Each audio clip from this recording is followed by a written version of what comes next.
جب بھی آپ کسی دینی اجتماع میں جائیں، کبھی شغل کے لیے نہ جائیں، ٹائم پاس کرنے کے لیے نہ جائیں، صرف ضرورت کے لیے، مقصدیت کے لیے جائیں، اور جہاں جائیں وہاں اس نیت سے بیٹھیں کہ یہاں سے جو خیر کی باتیں سنوں گا اس کو اپنی زندگی میں اتاروں گا، جذب کروں گا اور ان پر عمل پیرا ہوں گا۔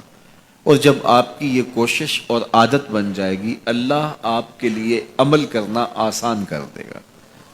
جو شخص یہ آرزو رکھتا ہے کہ میں دین پہ عمل پیرا ہوں، حضور کے فرامین سنے ہیں اور ان کو میں اپنی زندگی میں اتار لوں، تو اس کے لیے مشکل نہیں رہتی، اس کے لیے آسانیاں ہو جاتی ہیں۔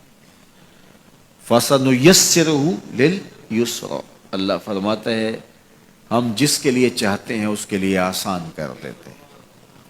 تو مشکل کام بھی ہو لیکن اللہ آسان کر دے تو وہ مشکل نہیں رہتا۔ اس گرمی کی شدت میں جو لوگ لوہے کی بھٹی پہ کام کرتے ہیں تو آپ اگر تصور کریں تو آپ کہیں کیسے کرتے ہیں، لیکن جب ایک ٹارگٹ ہے، ان کا ایک مقصد ہے اپنے بچوں کے لیے روزی کمانا، تو وہ مشکل بھی ان کے لیے آسان ہو جاتی ہے۔ تو ایک دنیاوی معاملہ ان کے لیے آسان ہوتا ہے، جس کا صلہ 2000 روپیہ شام کو ملنا ہوتا ہے تو وہ بھاگ بھاگ کے کام کر رہے ہوتے ہیں۔ کبھی آپ نے لوہے کی بھٹی پہ کام کرنے والے مزدوروں کو دیکھا ہوگا، یہ جس طرح لینٹر پڑ رہا ہوتا ہے، کوئی بھاگ کے بجری ڈال رہا ہوتا ہے اور ایک بھاگ کے جو ہے وہ ریت ڈال رہا ہوتا ہے کہ کوئی بھی لیٹ ہو گیا تو وہ جو چیز تیار ہونی ہے اس میں کمی رہ جائے گی۔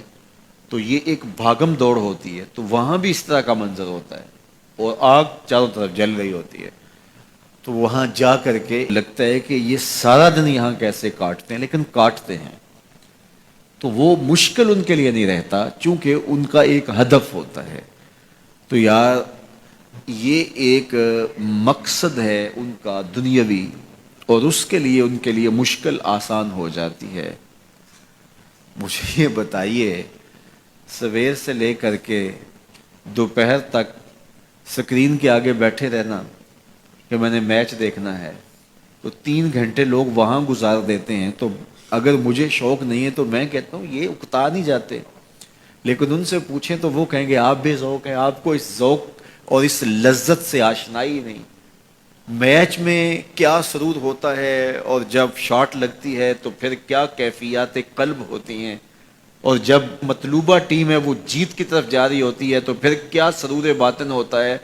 آپ اس لذت سے آشنائی نہیں ہے، اس سرور سے آشنائی نہیں ہے، تو آپ کو اوکھا لگتا ہے 3 گھنٹے بیٹھنا، لیکن ہم تو دھوپ میں کھڑے ہو کر کے گراؤنڈ میں بھی دیکھنا پڑے تو ہمارے لیے مشکل نہیں ہے۔ تو جس چیز کا شوق ہو جائے تو وہ چیز مشکل نہیں رہتی، وہ آسان ہو جاتی ہے۔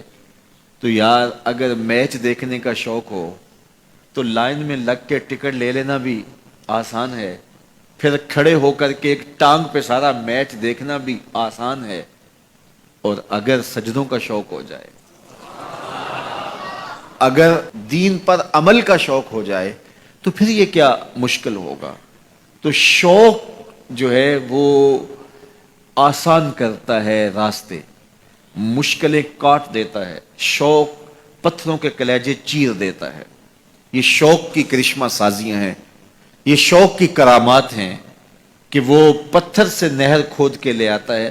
تو شوق ہی جستجو کو کامیاب کرتا ہے اور وہی منزل تک پہنچانے کے راستے فراہم کرتا ہے۔ اقبال نے کہا تھا کہ عشق کی ایک جست نے کر دیا قصہ تمام، اس زمین و آسمان کو بے قرار سمجھا تھا تو سمجھا تھا زمین سے لے کر آسمان تک یہ سفر کیسے ہوگا، لیکن عشق نے ایک ہی چھلانگ لگائی اور آسمانوں سے اوپر چلا گیا۔ تو عشق کی جست پہاڑوں کے کلیجے بھی چیرتی ہے اور کوہ و غار کی زندگی بھی کاٹ لیتی ہے۔ تو محبتیں عجیب ہوتی